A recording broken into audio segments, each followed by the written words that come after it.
¿Es necesario ir a alguna iglesia para ser salvo? Attention all small biz owners. At the UPS Store, you can count on us to handle your packages with care. With our certified packing experts, your packages are properly packed and protected. And with our pack and ship guarantee, when we pack it and ship it, we guarantee it. Because your items arrive safe or you'll be reimbursed. Visit theupsstore.com/guarantee for full details. Most locations are independently owned. Product services, pricing, and hours of operation may vary. See Center for details. The UPS Store. Be unstoppable. Come into your local store today. By the time I hit my 50s, I'd learned a few things, like how family is precious. Work can always wait. And 99% of people over 50 already have the virus that causes shingles. Not everyone at risk will develop it, but I did. The painful, blistering rash disrupted my life for weeks. Don't learn about your shingles risk the hard way. Talk to your doctor or pharmacist today. Sponsored by GSK. ¿Qué nos enseña realmente la Biblia? Cuando alguien busca en Internet si es necesario ir a la iglesia para ser salvo, o pregunta si quien no va a la iglesia se va al infierno, casi siempre se topa con respuestas prefabricadas, dichas por hombres, pero no siempre fundamentadas en el corazón de la palabra. A veces, todo se resume en una frase fría: quien no viene a la iglesia está perdido. Pero detrás de esas palabras existe una oscuridad que pocos se atreven a exponer, una sombra antigua que moldeó generaciones enteras para confundir edificio con redención, asistencia con salvación, diezmo con bendición garantizada. La pregunta resuena en los pasillos de la mente: ¿qué es la iglesia de verdad?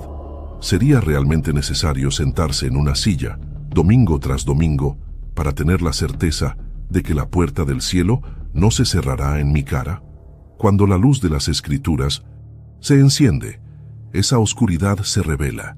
En la esencia del Evangelio hay una revelación que pocos quieren aceptar. No es el templo de piedra el que define quién pertenece al reino, sino el templo de carne, rasgado, levantado en la cruz. En cada versículo que emerge, Hebreos, Efesios, Romanos, vemos una muralla de religiosidad desmoronarse para dar lugar a un llamado vivo, orgánico, que respira fuera de las paredes. ¿Cuántos hoy todavía viven atrapados en cadenas invisibles, creyendo que la presencia en un culto es la moneda que paga una entrada al cielo? ¿Cuántos renunciaron a una fe genuina, sustituyendo el Evangelio por una rutina mecánica? ¿Qué mueve este engranaje sino el miedo de no encajar, el miedo de ser visto como rebelde, el miedo de perder la bendición? ¿Y quién alimenta ese miedo sino lobos escondidos bajo lana suave, vendiendo a Dios en cuotas de 30 cultos por año? Es imposible. Caminar por Mateo capítulo 23, por Efesios capítulo 2, por Romanos capítulo 10 y no sentir la piel arder. Cuando Jesús miró a los fariseos, Él no veía solo hombres de largas túnicas, sino sepulcros blanqueados, llenos de tradiciones que matan la esencia de la fe. Y hoy, ¿cuántos todavía repiten este ciclo? Sea cual sea el sistema, el altar de piedra jamás será mayor que el altar del corazón. Porque la iglesia en el corazón del Evangelio no es una dirección fija en un barrio céntrico, sino un pueblo esparcido, vivo, llamado a salir, eclesia. Este camino no es una invitación a abandonar la comunión, mucho menos a predicar una fe aislada, sino a rasgar el velo de la religiosidad que asfixia la verdad. Las palabras de Cristo, las cartas de Pablo, el susurro de Esteban antes de morir, todos apuntan a un reino que no cabe en ladrillos. Donde haya 2 o 3 reunidos en su nombre, allí Él estará. Donde haya un corazón rendido, allí el templo respira. Y si cada uno entiende esto, nadie más será rehén de frases de efecto, miedo a maldición o promesas vacías. A cada paso que damos aquí, Hebreos capítulo 10, Efesios capítulo 2 y Romanos capítulo 10, se convierten en lámparas para los pies, luz para el entendimiento, arma contra la manipulación. Así es como el miedo se desvanece. En la llama pura de la palabra, donde no hay espacio para el control, solo para la comunión viva y la fe auténtica. Sin que se perciba, cada ladrillo cae, Cada nudo se deshace, y lo que queda es lo que siempre debió haber sido. Cristo, solo Cristo, fundamento de todo. Dime, ¿quién eres fuera del templo? Porque ahí empieza la respuesta. Y esa respuesta puede costar lo que sea, pero libera el corazón. El versículo más usado para atraparte. Entre todos los versículos que se convirtieron en pretexto para encadenar personas a una estructura, pocos fueron tan manipulados como Hebreos capítulo 10, versículo 25. No dejemos de congregarnos, como algunos tienen por costumbre. A primera vista, la frase suena como una contraseña que garantiza la salvación, como si faltar a un culto fuera lo mismo que firmar un contrato de condenación. Pero cuando se rasga el velo de la religiosidad y se entra en la cámara de la historia, cada palabra se reviste de otro color, mucho más vivo, mucho más pesado e infinitamente más liberador. La carta a los Hebreos no fue escrita para cristianos perezosos o para quien necesitaba una amenaza para despertarse más temprano el domingo. Fue dirigida a una generación de judíos convertidos, presionados a abandonar la fe en Cristo para volver a los ritos del templo. Eran perseguidos, rechazados por sus familias, arrancados de las sinagogas que frecuentaron desde niños. Cada reunión secreta llevaba el riesgo de prisión, tortura o ejecución pública. Para esos hermanos, congregarse no era un evento en el calendario, sino un acto de valentía, y al mismo tiempo, una tabla de salvación para una fe que podría ahogarse en el mar de miedo que Roma extendía. Imagina la escena: familias escondiéndose en catacumbas frías, cánticos susurrados para no atraer guardias, ojos cansados que se levantaban de madrugada para compartir una palabra de aliento antes de que el sol trajera nuevos decretos de muerte. Allí no había sillones cómodos, pantallas gigantes o música alta. Había pañuelos para secar lágrimas de quien lo había perdido todo por Cristo. Había pan partido no solo para alimentar el estómago, sino para recordar la cruz, única ancla que los mantenía en pie cuando el suelo temblaba. Por eso, el autor de Hebreos escribe como quien aprieta la mano de un amigo en el último momento antes de un cerco. No dejen de reunirse, no dejen de fortalecerse unos a otros, no dejen que el miedo de Roma venza la valentía del Espíritu. Y si volvemos apenas 2 versículos, en Hebreos capítulo 10, versículo 23, la clave queda aún más clara. Mantengamos firme la confesión de nuestra esperanza, porque fiel es el que prometió. La esencia no es obligar presencia física como moneda de salvación, sino recordar que en la comunión hay fuerza para sostener la confesión hasta el final. El verbo congregarse aquí lleva el peso de una asamblea viva, no de una costumbre mecánica. Es el mismo soplo que Pablo sopla sobre los gentiles. Por tanto, animaos unos a otros y edificaos unos a otros, como también lo hacéis. Primera Tesalonicenses capítulo 5, versículo 11. Es una fe que se sostiene en el abrazo, en la exhortación, en el partir del pan. No como rito frío, sino como llama viva contra el viento helado de la persecución. Transformar esta exhortación en un látigo que amenaza el cielo con candado es lo mismo que ignorar el centro del nuevo pacto. Porque la salvación nunca estuvo en la presencia en un lugar físico, sino en la confesión viva de un corazón que se aferra a la promesa. La fe que permanece es fe que florece en comunión genuina, no en presencia fiscalizada. Por eso, usar Hebreos para dictar miedo es rasgar el contexto y coser otro con hilos de culpa. Hoy, el látigo cambió de forma. Ya no es el imperio romano que levanta espada, es el miedo moderno. Si no vienes al templo, la puerta del cielo se cierra. Pero ¿quién es el dueño de esa puerta? ¿Quién es el verdadero sumo sacerdote? Es Cristo, el mismo que rasgó el velo para siempre. Hebreos capítulo 10, versículo 19 declara: Así que, hermanos, teniendo libertad para entrar en el lugar santísimo por la sangre de Jesús. El santuario no es de ladrillo, es el trono de la gracia, accesible en cualquier lugar, cuando la fe se afirma en él. La verdadera comunión sigue siendo esencial, pero no como moneda de cambio, sino como testimonio de que nadie camina solo. Aquella gente escondida en cavernas entendía esto mejor que muchos templos abarrotados de hoy. Juntos eran cuerpo, incluso cuando el mundo intentaba despedazarlos. Cada casa se convertía en lámpara, cada abrazo, escudo, cada palabra de aliento, pan para un corazón hambriento. Y cuando uno caía, otro levantaba. Quizás el mayor peligro de la manipulación moderna sea transformar el congregarse en un contrato sin corazón. Dios no llamó a nadie para ser figurante de culto. Llamó para ser piedra viva, encajada en un edificio espiritual donde Cristo es la piedra angular. 1 Pedro capítulo 2 versículo 5 lo confirma. Vosotros también, como piedras vivas, sed edificados como casa espiritual. Casa espiritual, no estructura de concreto, sino templo vivo, erigido en cada regenerado. Cuando se mira a Hebreos con los ojos del Espíritu, no queda espacio para el miedo. Queda la convicción de que nadie fue llamado para aislarse por orgullo, herida o comodidad, pero tampoco nadie fue salvo por lista de asistencia. La comunión real es un testimonio de que Cristo habita entre los que se aman, soportan y exhortan unos a otros. Es una brasa viva que no puede ser apagada por la tradición, ni por el látigo de quien aún usa versículos como mordaza. Y cuando se entiende esto, surge una pregunta que corta más profundo que espada de Roma.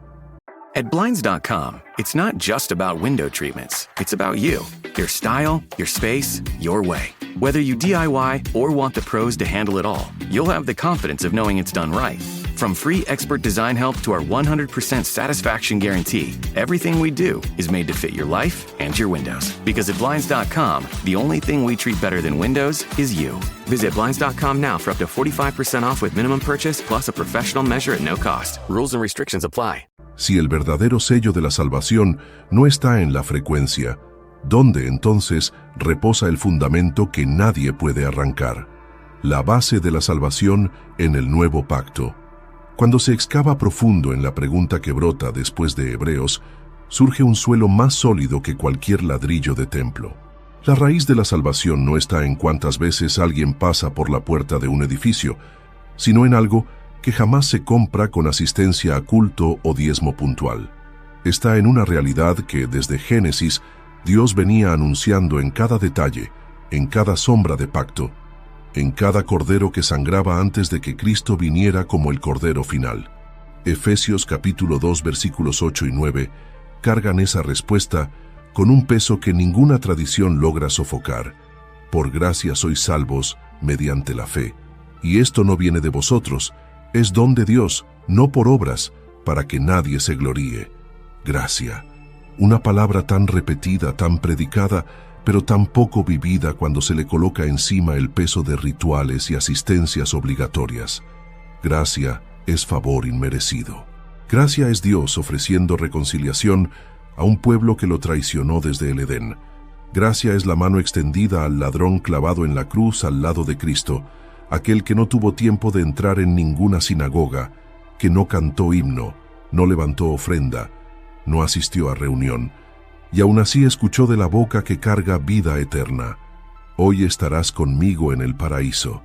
Romanos capítulo 10 versículo 9 rasga aún más hondo la estructura del legalismo. Si con tu boca confesares a Jesús como Señor y en tu corazón creyeres que Dios lo resucitó de entre los muertos, serás salvo. No hay letra pequeña, no hay cláusula diciendo siempre y cuando estés sentado en un banco todos los domingos. Lo que hay es una invitación a una relación viva, íntima, intransferible. Una invitación que no puede comprarse porque ya fue pagada en sangre. Cuando Pablo escribió a los Efesios, hablaba a un pueblo rodeado de altares paganos, templos de mármol, dioses con sacerdotes cobrando ofrendas y penitencias. Y allí, en medio de ese escenario, el mensaje era como un trueno. No es por sacrificio, no es por presencia en un lugar santo, no es por rodillas gastadas de forma mecánica, es por la fe, una fe que no es mérito humano, sino respuesta a una gracia que siempre fue de Él. Cada generación desde entonces intentó, de formas diferentes, encajar sus reglas dentro de esa promesa. Algunos levantaron sistemas donde la salvación se volvió moneda. Quien hace, recibe. Quien no hace, pierde. Pero el Evangelio no se curva a la lógica del mercado. Destruye la contabilidad espiritual, porque no depende del rendimiento, sino de la cruz. Y la cruz, una vez erguida, no admite trueque. Esta verdad, para muchos, es insoportable. Es más cómodo creer que la salvación puede mantenerse con una lista de rituales, porque las listas son fáciles de medir. Asistencia a banco, cantidad de ministerios sirviendo, tamaño de la ofrenda. Todo eso es más fácil de contar que escudriñar el corazón y preguntar, ¿realmente nací de nuevo? ¿La fe es viva o solo otro comportamiento heredado? Efesios capítulo 2. No deja espacio para la vanidad. Pablo cierra cualquier puerta al orgullo cuando dice, no viene de vosotros, es don de Dios. Nadie tiene de qué gloriarse.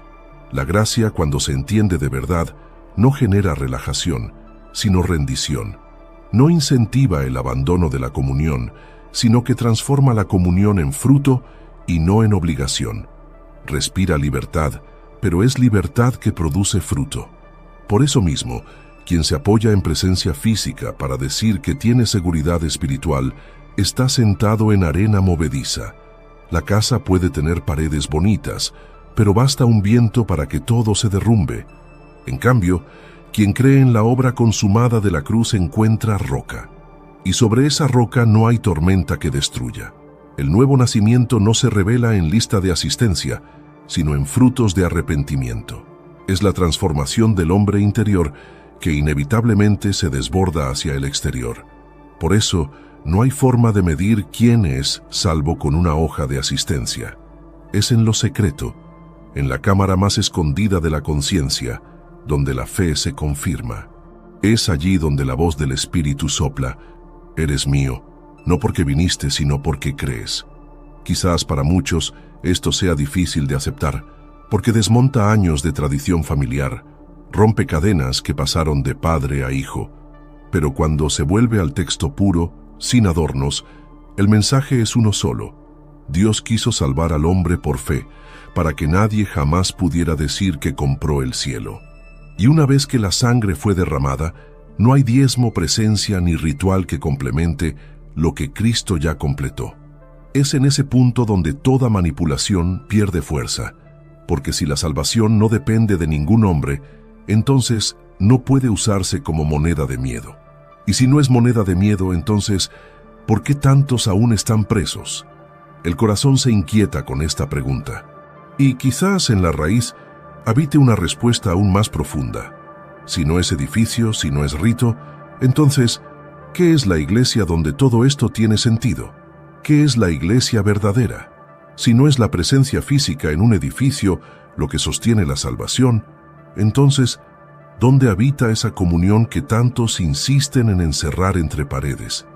Para entenderlo, es necesario volver al principio, donde la palabra iglesia ni siquiera existía de la forma en que fue pintada en fachadas, eslóganes de púlpito o contratos de membresía. El término que muchos repiten sin entender, eclesia, lleva un significado más antiguo y subversivo. Llamados para salir. ¿Salir de qué? Salir del sistema de culpa, del yugo impuesto por manos humanas, del ritual vacío que convierte lo sagrado en mercancía. Llamados a salir de trincheras religiosas que levantan muros entre Dios y el hombre, como si Él todavía habitara en un cuarto cerrado, esperando ser visitado una vez por semana. En Hechos capítulo 7, versículo 48, el grito de Esteban rasga el orgullo de quien cree que el Altísimo depende de un techo humano. El Altísimo no habita en templos hechos por manos humanas. La gente de aquella plaza no soportó oír eso, porque quien lucra con el templo teme perder el trono de control que levantó con ladrillos de miedo. Pero la misma voz que gritó sobre aquella piedra aún resuena. Dios nunca se dejó enjaular. Él es más grande que cualquier altar de piedra, más grande que cualquier placa, más grande que cualquier ritual que promete lo que solo Cristo puede dar. Pablo cose esta revelación en 1 Corintios capítulo 3, versículo 16. ¿No sabéis que sois templo de Dios y que el Espíritu de Dios habita en vosotros? No hay cúpula de mármol, vitral colorido, asiento acolchonado o camerino pastoral capaz de contener al Espíritu que decidió hacer morada en vasos de barro, imperfectos, pero lavados. Es allí, en el pecho de cada regenerado, donde la Iglesia respira. Pero si hoy abriéramos las puertas de lo que llamamos iglesia, ¿qué veríamos? Desfiles de moda disfrazados de adoración, gente compitiendo por posición, grupos de chisme detrás de los bancos, envidia disecada en sonrisas, áreas VIP reservadas para celebridades del reino, reflectores más fuertes que la luz de la palabra. Vemos púlpitos que se convirtieron en tribunas de vanidad, pastores arrogantes, que se comportan como si fueran más santos que los apóstoles, fariseos modernos señalando con el dedo mientras esconden podredumbres bajo trajes caros. El comercio florece donde Cristo derribaría mesas, libros ungidos, vasos consagrados, campañas que cambian fe por números, y todo envuelto en un evangelio suave, azucarado, sin cruz, sin renuncia, que promete todo y no exige nada. Un evangelio del todo lo puedo. Todo Dios perdona, siempre y cuando la cuenta bancaria del altar siga llena. Esa, sin embargo, no es la iglesia. Eso es vitrina de vanidad, es teatro religioso, es máscara de piedad que se desmorona cuando el soplo del Espíritu sopla. Y aún así, en medio de ese escenario confuso, Dios preserva a un pueblo invisible. Hombres y mujeres que no fueron llamados para encajar en el molde del sistema, sino para ser cuerpo vivo, parte de un organismo que no se vende, un pueblo que todavía entiende. Edificio es herramienta, no fundamento. Auditorio es refugio, no prisión. Placa es placa, pero la vida es Cristo. Desde el principio, la iglesia florecía sin reflector, en casas, plazas, cavernas, desiertos, donde el pan se partía no para aumentar diezmos, sino para recordar el cuerpo partido en la cruz. Mateo capítulo 18, versículo 20. Es la contraseña que derriba cualquier argumento de control. Porque donde estén 2 o 3 reunidos en mi nombre, allí estoy yo en medio de ellos. Es el Espíritu quien santifica el lugar, no la alfombra roja, no el sonido afinado, no la credencial pastoral. Con el paso de los siglos, lo que era fuego se volvió pared, y las paredes se volvieron tronos. Detrás de columnas imponentes, hombres aprendieron a administrar multitudes mientras domesticaban el fuego del Espíritu. Pero el Espíritu sopla donde quiere, sin pedir permiso a ningún hombre. Así surgieron murallas invisibles, personas libres dentro de jaulas bonitas, aplaudiendo a quienes las mantienen cautivas. Pero la iglesia verdadera nunca firmó contratos de servidumbre. Aún en medio de toda esa confusión, Dios todavía preserva un remanente que lleva el reino en el pecho. Hombres y mujeres que no desprecian la comunión, al contrario la buscan con hambre, pero jamás cambian relación viva por obligación mecánica. Asistir a una iglesia saludable es bendición, es ancla en medio de tormentas, es lugar de abrazo, oración, discipulado. Pero una iglesia saludable no vende miedo, no encarcela la conciencia, no siembra culpa. Es suelo fértil donde quien cree florece, crece y da fruto, libre de la vanidad que contamina el púlpito y de la hipocresía que pudre la comunión. Y aquí cabe una exhortación que el Espíritu no deja callar. ¿De qué sirve vivir dentro de la iglesia si dentro de casa el corazón es una pared agrietada? No sirve de nada coleccionar cargos, predicar fuerte, si no se abraza a los hijos, que son como flechas en mano del valiente, como dice Salmos 127, versículo 4. No sirve de nada entonar alabanzas en el templo si en casa la voz solo hiere a quienes Dios mandó cuidar. Efesios capítulo 5, versículo 25, resuena claro: maridos, amad a vuestras esposas, así como Cristo amó a la iglesia y se entregó a sí mismo por ella. ¿Cuántos se enorgullecen de títulos y fingen santidad de fachada, pero viven una mentira que el altar no disfraza por mucho tiempo? Y cuando esa semilla de verdad cae en suelo fértil, cada paso se vuelve altar, cada conversación se vuelve discipulado, cada abrazo se vuelve culto vivo. El Espíritu, que habita en cada regenerado, convierte la cocina, la calle, el banco de la plaza, en un lugar donde el reino respira. La iglesia no es un desfile de santos de fachada, es una familia de redimidos que conoce el precio que fue pagado. Y quien es iglesia no acepta más cadenas pulidas de tradición que matan la esencia. Quizás por eso muchos hoy se sientan expulsados de paredes que deberían abrigar, porque no caben en moldes de vanidad, porque no encajan en el patrón que hace del auditorio una vitrina de estatus. Pero el llamado de Cristo nunca fue para dentro de paredes muertas, siempre fue para afuera, para dentro de la vida que se revela en la mesa, en lo secreto, en el llanto compartido, para dentro de la comunión que no cobra entrada, pero exige rendición. Cuando esa llama se enciende, nada más logra contenerla. No hay placa que la retenga, no hay lobo que la dome, no hay escenario que la opaque, porque donde 2 o 3 se reúnen sin máscaras, allí está el Espíritu. Y cuando esa verdad sale de las cavernas del miedo, solo queda una pregunta: ¿quién se alimenta del rebaño cuando el rebaño entiende que es libre? Jesús alerta: lobos con piel de cordero. Cuando se comprende que la iglesia verdadera no se encierra entre paredes, sino que respira donde los corazones se rinden, algo dentro del alma comienza a estremecerse. Porque es justamente ahí donde habita el peligro que Jesús señaló con palabras afiladas como espada. Si la iglesia es un pueblo llamado para salir, libre, imposible de ser enjaulado, entonces siempre habrá quien intente poner correas a las ovejas para lucrar con su lana. Por eso, en Mateo capítulo 7, versículos 15 y 16, Él dejó el aviso que resuena como un trueno: guardaos de los falsos profetas, que vienen a vosotros disfrazados de ovejas, pero por dentro son lobos, rapaces. Por sus frutos los conoceréis. Las palabras de Cristo no fueron dirigidas a paganos lejanos, sino a aquellos que se infiltrarían en medio del rebaño, hombres que usarían la apariencia de piedad para negociar lo que nunca les perteneció. No habría letreros escritos en la frente, no habría olor a azufre, sino voz suave, sonrisa amable, versículo en la punta de la lengua. La estrategia no es alejar a la oveja con garras expuestas, sino acercarla con promesas que alimentan la carencia y el miedo. Y en cuanto la confianza es conquistada, los colmillos se clavan en la carne. A lo largo de la historia, estos lobos asumieron formas diferentes. En los días de Jesús vestían mantos largos, hacían largas oraciones en las plazas para ser vistos por los hombres, pero devoraban las casas de las viudas. En los días de Pablo, invadían iglesias recién nacidas para distorsionar el mensaje de gracia, intentando vender lo que ya había sido pagado. Hoy continúan en altares relucientes, pantallas de LED, micrófonos caros.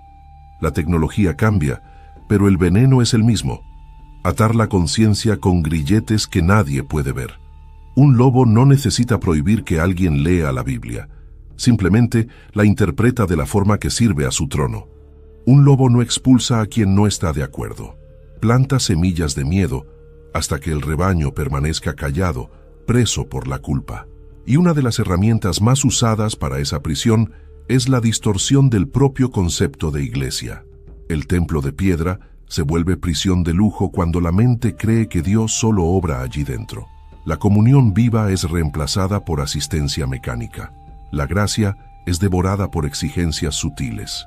Jesús no dijo sí aparecieran, sino cuándo, porque siempre habrá quien vista piel de cordero para acercarse a la lana. Y cuando Él advirtió, por sus frutos los conoceréis, no hablaba de discursos, sino de esencia. El árbol bueno no puede dar fruto podrido, y el árbol podrido no da fruto bueno. Pero para quien nunca aprendió a mirar más allá del púlpito, el fruto podrido parece joya.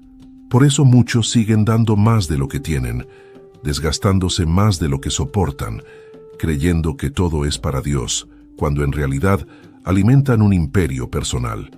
En la mente de quien domina, frases como quien no congrega no es salvo, se convierten en látigos que golpean suave, pero dejan marcas profundas.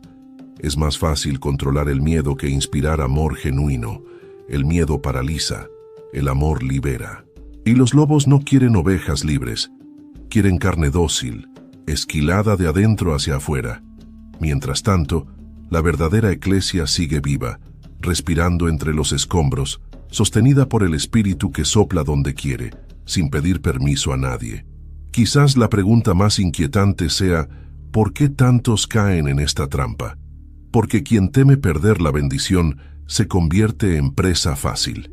Quien cree que Dios habita en un lugar fijo, se vuelve vulnerable a cualquier mercader de esperanza.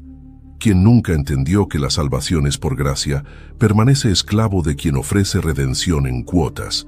Y así, templos llenos pueden esconder rebaños hambrientos, mientras quien devora se sienta a la mesa. La belleza sombría de esta advertencia de Jesús es que Él no dejó a la oveja sin defensa. Dio la clave: miren los frutos. No se dejen engañar por títulos, popularidad o multitudes. Observen cómo viven, cómo tratan a las ovejas, cómo manejan el dinero, el poder, la gloria que solo debería ser de Él. Los lobos no soportan la luz por mucho tiempo. Más temprano que tarde, la piel se rasga y el aullido aparece. Pero hasta entonces, ¿cuántas vidas fueron esquiladas? ¿Cuántos corazones entregaron todo, creyendo que eso los mantendría dentro del reino? Y cuando finalmente se ve más allá de la piel, surge otra pregunta inevitable. ¿Cuál es el arma más común que estos lobos usan para alimentar el miedo de ovejas sinceras? ¿Cuál es la raíz que manipulan para mantener la correa apretada mes tras mes, año tras año? Entre todas las cadenas hay una que brilla como oro, pero pesa como hierro.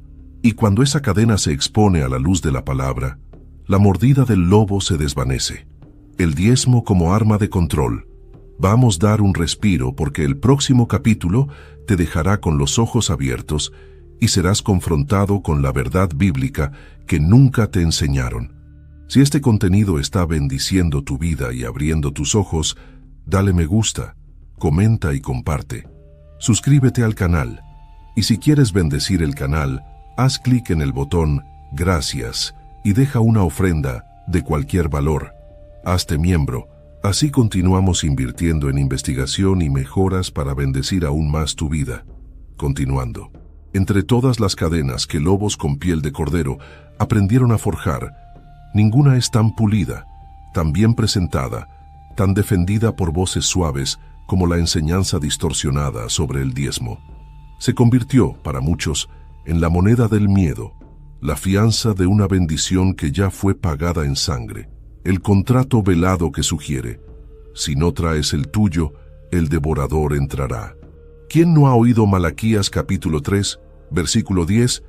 Lanzado al viento del púlpito como puñal disfrazado de promesa: traed todos los diezmos al alfolí, y haya alimento en mi casa, y probadme ahora en esto, dice Jehová de los ejércitos, si no os abriré las ventanas de los cielos.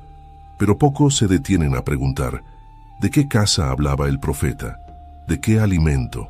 ¿Para quién era esta palabra y por qué se convirtió en la puerta de entrada de tantas cadenas religiosas? Para entenderlo, es necesario viajar a un tiempo en que Israel era una nación, no una denominación. Allí, el diezmo era parte de la ley mosaica. Era un tributo agrícola, recogido entre el pueblo para sostener a la tribu de Leví, hombres apartados para el servicio del templo, hombres que no heredaban tierras, no cultivaban campos, no criaban ganado.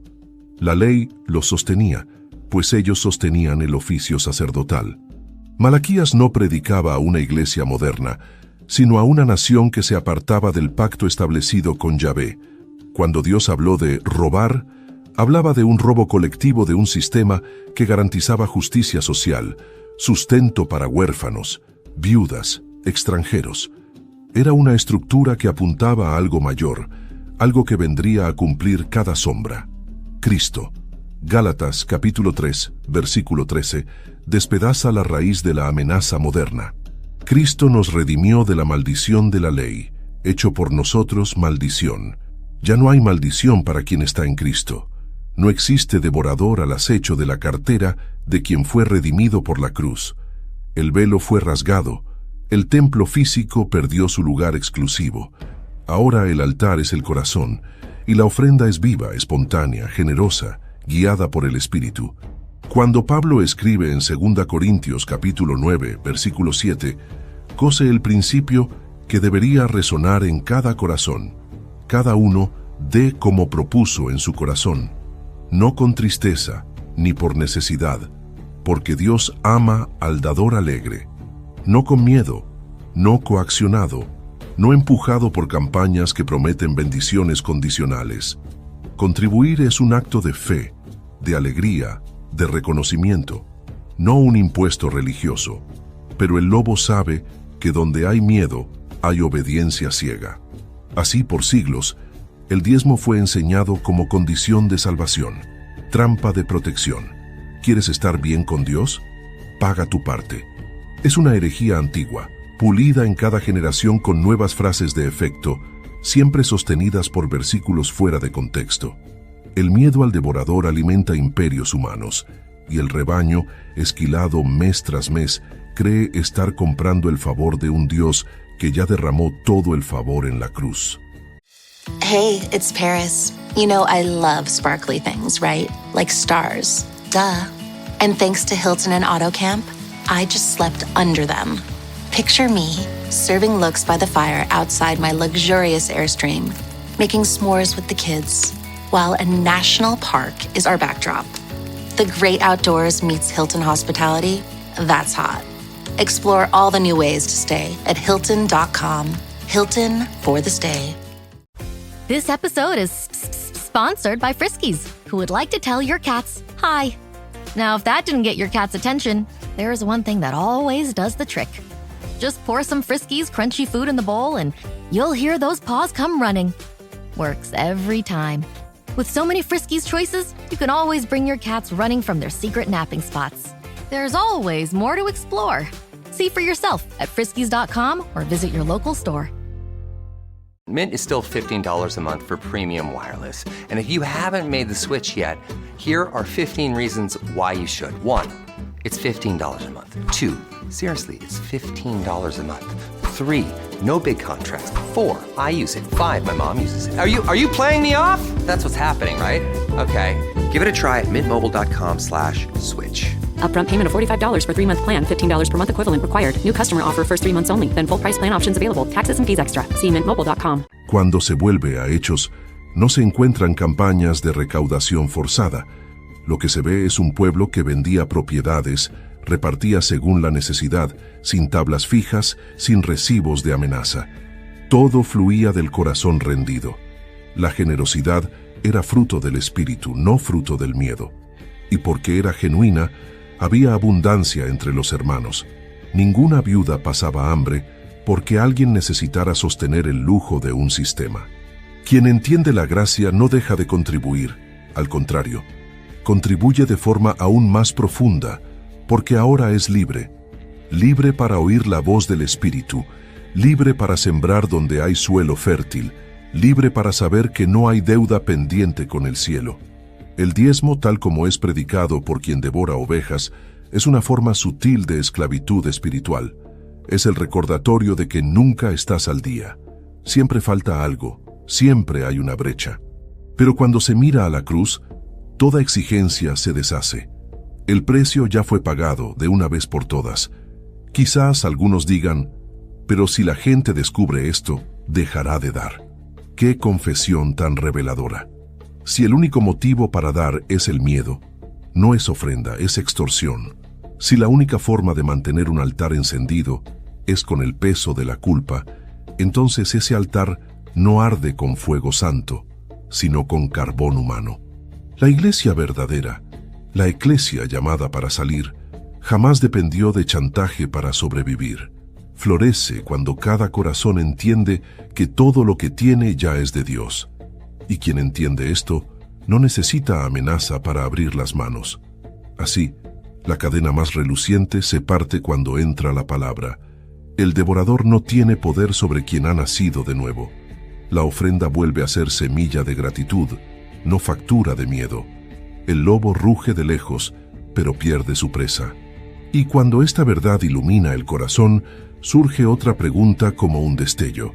Si tantos aún viven atados al diezmo como amuleto, ¿cuántos todavía creen que solo por estar sentados en un banco están salvos?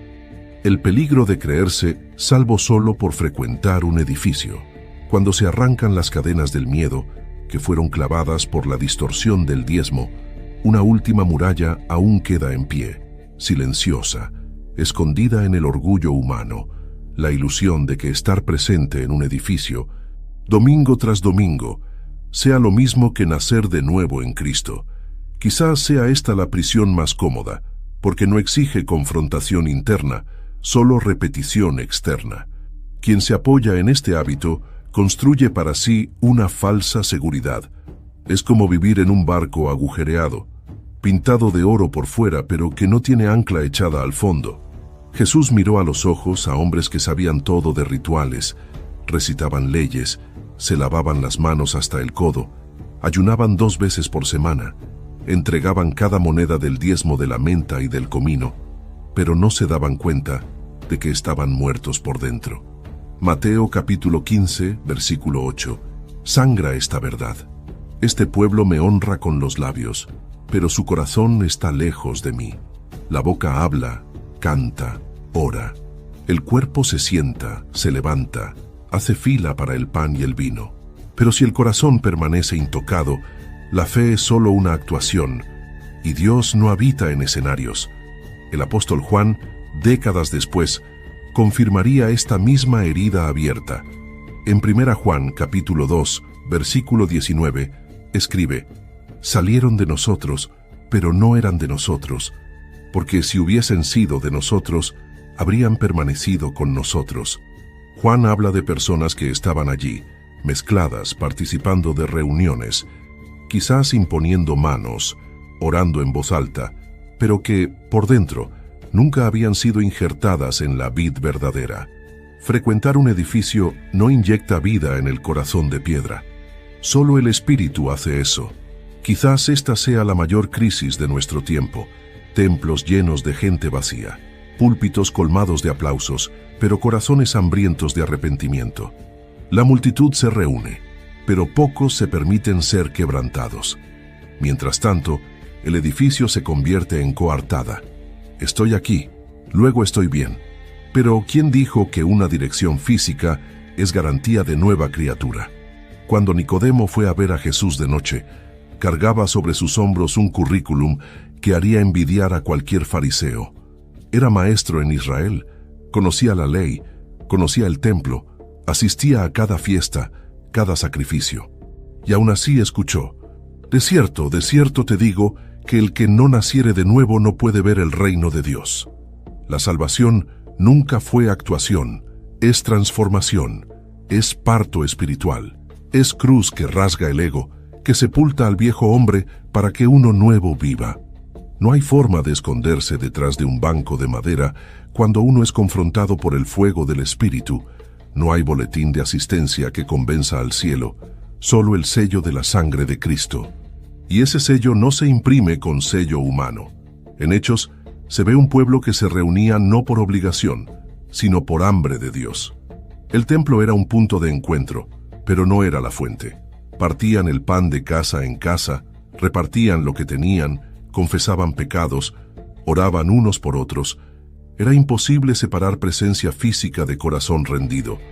Hoy, sin embargo, muchos invierten el orden, mantienen el ritual, pero abandonan la rendición.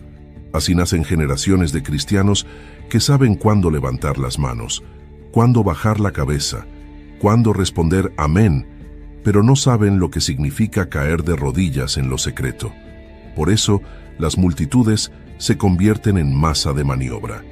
Quien no tiene raíz firme en Cristo se deja llevar por cualquier viento de doctrina, por cada campaña de promesa vacía, por cada líder que confunde autoridad con dominio. Una oveja que solo sabe ser contada en el culto no percibe cuando es llevada al matadero de la religiosidad muerta. Y muchos siguen así, año tras año, sentados, pero nunca transformados. Quizás el mayor escándalo del reino sea este: habrá quienes hayan estado en la iglesia toda la vida, pero jamás hayan sido iglesia. Y habrá quienes nunca se sentaron en un banco acolchonado, pero llevaban dentro de sí el altar que Dios habita. Fue eso lo que Cristo quiso decir cuando declaró: muchos me dirán en aquel día, Señor, Señor, en tu nombre hicimos. Pero yo les diré, nunca os conocí. Qué peso escuchar eso después de una vida entera llenando sillas, pero nunca permitiendo que el Espíritu llenara el corazón. Cada versículo nos empuja fuera de la zona de confort. Es necesario preguntar, ¿de qué sirve la presencia semanal si no hay arrepentimiento diario? ¿De qué sirve cantar alto si el corazón no es quebrantado en lo secreto? Dios no se impresiona con reuniones multitudinarias. Él busca corazones que tiemblen ante su palabra, corazones que vivan el Evangelio cuando nadie aplaude, cuando no hay vitrales, cuando el templo se convierte en desierto. Y cuando esta conciencia despierta, algo profundo sucede. Las paredes que parecían garantizar salvación se convierten solo en escenario. Lo que cuenta no es el edificio, sino lo que vive dentro de quien ocupa cada banco. Entonces surge la pregunta final, que deja el suelo al descubierto. Si el edificio no salva, si el ritual no garantiza, si la frecuencia no sella, entonces, ¿qué de hecho sostiene la eternidad que nadie puede robar? Cuando todo el polvo de las tradiciones se asienta, cuando los muros del miedo se rajan y caen, queda un único fundamento sobre el cual todo permanece en pie: Cristo. Él es el Cordero, el sumo sacerdote, la puerta, el camino, el fundamento que no puede ser sacudido. Y es sobre esa roca que se apoya lo que sostiene la eternidad. No la frecuencia, no el diezmo, no la silla marcada en el templo, sino la sangre que fue derramada por una humanidad incapaz de salvarse a sí misma. La gracia tan proclamada, pero tan poco experimentada por quien prefiere sentirse dueño de su propia redención, sigue siendo el mayor escándalo del reino. Nadie puede comprarla, nadie puede merecerla, nadie puede mantenerla por obras, porque la obra ya fue consumada en la cruz. Cuando Pablo escribe a los Efesios que «Por gracia sois salvos, mediante la fe, y esto no de vosotros, pues es don de Dios», no estaba inaugurando una nueva idea, sino revelando lo que siempre estuvo en el corazón de Dios. El hombre jamás podría jactarse de haberse salvado a sí mismo. Es una herida para el orgullo, porque desmonta todos los sistemas de mérito. Es un alivio para el quebrantado, porque muestra que incluso quien falló, quien no tiene título, quien no tiene cargo, quien no tiene reflectores, es recibido en el reino por la misma sangre que limpia al más piadoso de los predicadores. No hay edificio que cargue esa gloria. No hay auditorio lleno que aumente el valor del Calvario. Lo que se ve muchas veces son escenarios brillando más que el altar del corazón. Pero Dios no comparte su gloria con templos. Él no mide salvación por el plano del edificio, sino por la rendición silenciosa que brota en la oscuridad del cuarto, en el coche, en la calle, cuando nadie ve. Es allí donde Él construye su morada, porque la eclesia, los llamados para salir, no son un grupo de asistentes, sino un cuerpo vivo, esparcido como brasa que el viento no apaga. La eclesia es invisible para quien mide todo por placa, placa que se marchita, que cambia de nombre, que se convierte en ruina cuando la llama se apaga. Pero quien lleva la presencia, lleva la iglesia donde pisa. No importa si de traje, de sandalias, de chaqueta o de camiseta rota. Es el sello del Espíritu el que testifica: este es mi Hijo. No hay fila de domingo que sustituya este testimonio. No hay sobrecolorido que compre este sello. Es don, es gracia, es vida. Muchos aún se preguntarán, pero entonces no debo ir más. No es eso lo que el Espíritu grita entre estas líneas. El congregarse es bendición cuando nace de corazones regenerados. Es casa de consuelo, lugar de enseñanza, punto de partida para repartir dones. Es el lugar donde se ora unos por otros, donde se reparte el pan, donde se levanta al caído. pero nunca fue el edificio el que llevaba la garantía de la salvación. Es el Espíritu quien sella a cada regenerado. Congregamos porque fuimos salvos, no para ser salvos. Somos parte de un cuerpo, no piezas de un engranaje controlado. El reino no es comida ni bebida, no es campaña ni meta, no es presencia marcada en la hoja del pastor. El reino es justicia, paz y alegría en el Espíritu Santo. This episode is brought to you by LinkedIn. Psst, healthcare pros, word's out, and it's too good to keep quiet. Look, LinkedIn is revolutionizing job hunting, making it possible to search by specialty, shift preference, and salary. Endless scrolling is out. Whether it's a mental health therapist or dental hygienist, finding the perfect role is faster and easier than ever. Head to linkedin.com/healthcare and start your search today. When your investors, customers, and workers demand more from your business, make it happen with SAP. The AI-powered capabilities of SAP can help you streamline costs, connect with new suppliers, and manage payroll, even when your business is being pulled in different directions. To deliver a quality product at a fair price while paying your people what they're worth too, so your business can stay unfazed. Learn more at sap.com/uncertainty. It's back to school season and Clorox is donating 2 million disinfecting wipes to classrooms across America. Because back to school means things can get a little bit messy. Just ask second grade teacher Mr. Torres. Put me and just one Clorox wipe on a team? We can take on crayon smudges, sticky fingerprints on every surface, sneezes on the door handle, juice box explosion by the sink, snack crumbs, and don't even get me started on the bathroom passes. Clorox disinfecting wipes. Teacher's #1 wipe. Think about it. Bathroom passes. Clean feels good. Based on unit sales data. Y eso nadie puede dar o quitar en base a presencia física. Quien lo tiene, lo lleva. Quien no lo tiene, puede sentarse en la primera fila toda la vida y salir vacío. Por eso, cuando Hebreos alerta para no abandonar la congregación, no es para crear miedo, sino para recordar que solos, por elección, podemos flaquear. El lobo aísla a la oveja antes de devorarla, pero la reunión verdadera, viva, no es prisión, es refugio. Al final, cuando cada muralla de religiosidad se derrumba, queda solo lo que Jesús siempre quiso: un pueblo que lo conozca en espíritu y en verdad. Una iglesia que camina de rodillas, que extiende la mano, que no se ata a placas sino a promesas. Gente que no teme sentarse en el banco, pero tampoco se siente huérfana si el techo se derrumba. Porque el verdadero templo no puede ser derribado por fuego o inundación. Él habita en nosotros. Y si alguien pregunta, ¿dónde está la iglesia?, la respuesta no vive en coordenadas. Está donde haya 2 o 3 reunidos en su nombre. Está donde un quebrantado clama. Está donde el pecador se arrepiente. Está donde el pecador arrepentido se convierte en hermano. Es allí donde las ventanas del cielo se abren, no por diezmo, sino por gracia. No por miedo, sino por amor. No por mérito, sino por misericordia. Y quien entiende esto, quien respira esto, no vuelve a caber en paredes pequeñas. Porque quien nace de nuevo entiende: el edificio es bueno, pero no es Dios. El pastor puede ser instrumento, pero no es salvador. El diezmo es ofrenda, no factura de salvación. Y cuando la última silla esté vacía, cuando el último culto se cierre, aún quedará en pie la única verdad que ningún sistema religioso puede derribar: Cristo, solo Cristo. Y para quien es suyo, eso basta. Que esta palabra sea una semilla de liberación en tu vida. Que, donde estés, recuerdes: no es el banco lo que te hace iglesia, es el Espíritu que habita en ti. No es el miedo lo que te mantiene en pie, es el amor que Él derramó cuando nadie lo merecía. No estás preso.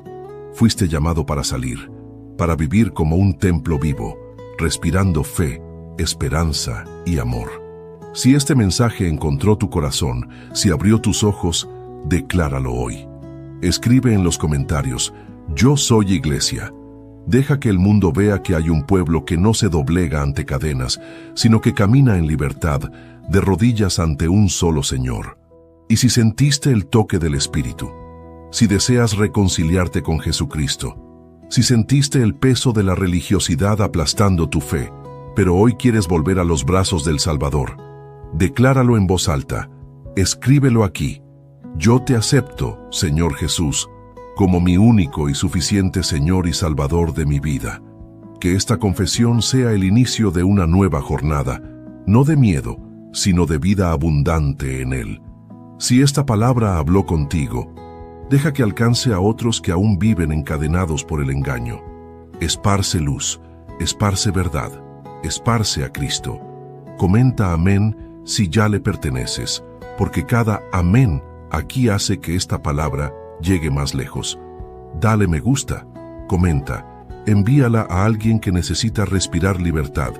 Y nunca lo olvides, mientras haya corazones rendidos, habrá iglesia. ¡Hasta la próxima!